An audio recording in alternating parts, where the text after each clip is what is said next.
Welcome to another listen of Where Silence Has Something to Say. Last time in Hate, the meaning we missed, we learned that hate in Hebrew is not an emotion.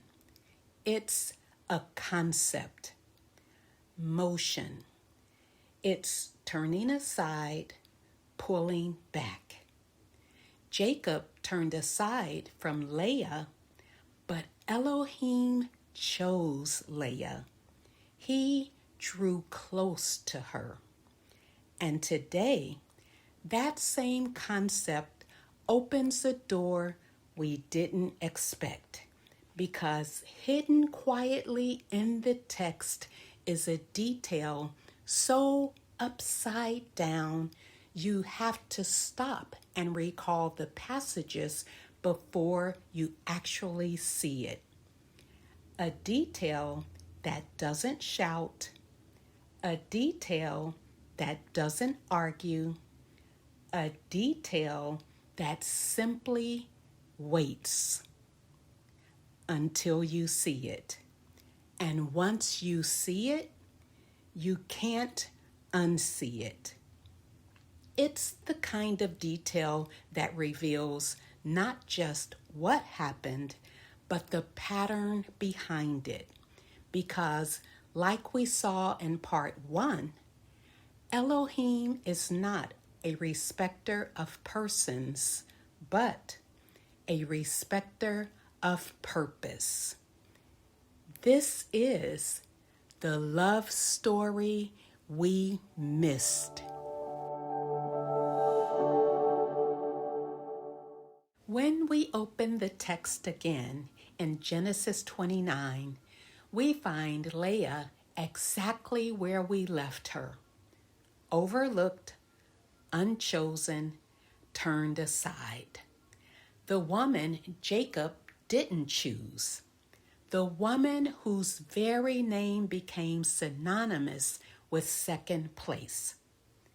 But Scripture never treats her that way, because every time Jacob turns her aside, Elohim turns toward her. Every time Jacob pulls back, Elohim draws close. Every time Jacob chooses Rachel, Elohim chooses Leah. Not out of pity, not out of emotion, but out of purpose. And this is where the pattern begins to unfold. Because in the Bible, purpose doesn't demand attention, and it doesn't announce itself. Purpose waits, just like Leah. It's steady and faithful until the fullness of time is revealed. And when it is, the whole story shifts. So we follow the pattern to Genesis 35, where Rachel's sorrow is recorded. Her death is told, her burial shared, her memory preserved. But Leah, her death, we follow the silence. No record, no story, no memory. Only a location. And this is where the text surprises us again. Genesis 49 leads us to a place we rarely pause long enough to see. A field, a cave, a tomb, the ancestral resting place, the place of covenant. Abraham and Sarah, Isaac and Rebekah, and Jacob, who gives explicit instructions to his sons about where he wants to be buried. Then Here's the line we miss. Here's the line we rush past. Here's the line that changes everything. And there I buried Leah.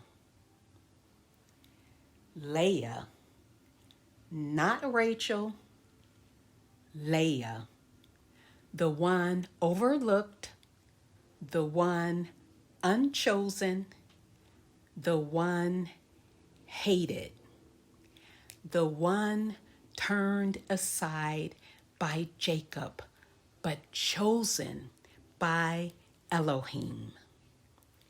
This is not coincidence. This is pattern. In Genesis 16 and 17, Abraham thought the covenant would be carried through Hagar. Elohim said, no, Sarah will carry it. And in Genesis 29, the story seems to point us toward Rachel, the one Jacob loved, the one he chose. But although both women shape Israel, Scripture reveals something we didn't expect. Leah bears the sons through whom Israel's identity and prominence emerge. The priesthood through Levi and kingship through Judah. Rachel bears Joseph, whose life and wisdom preserves the family during a famine, and Joseph's sons later become 2 of the 12 tribes. Both women shape Israel, but each does so in a distinct and pivotal way. And suddenly, the pattern becomes unmistakable. The love story we thought we knew shifts. The last becomes first, and the first becomes last.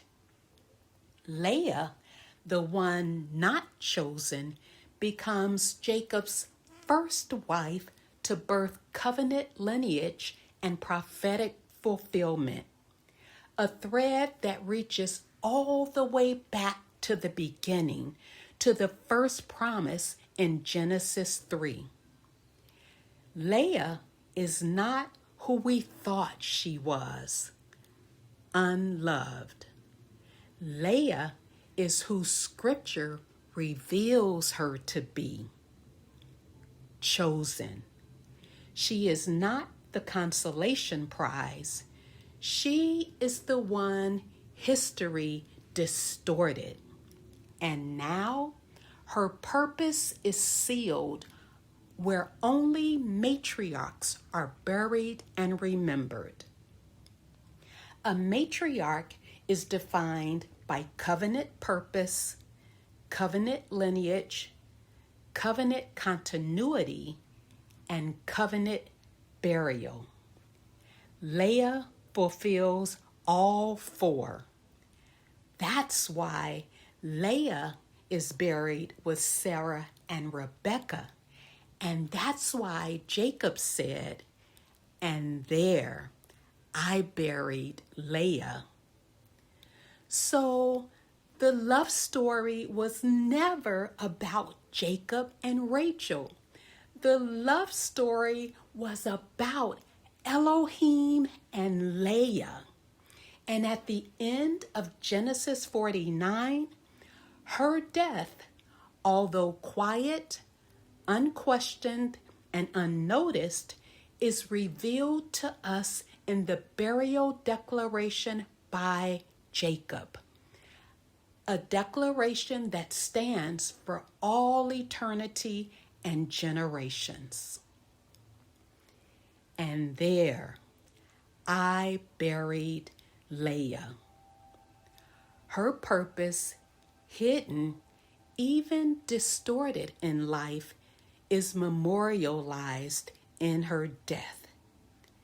not by emotion, not by affection, but by covenant.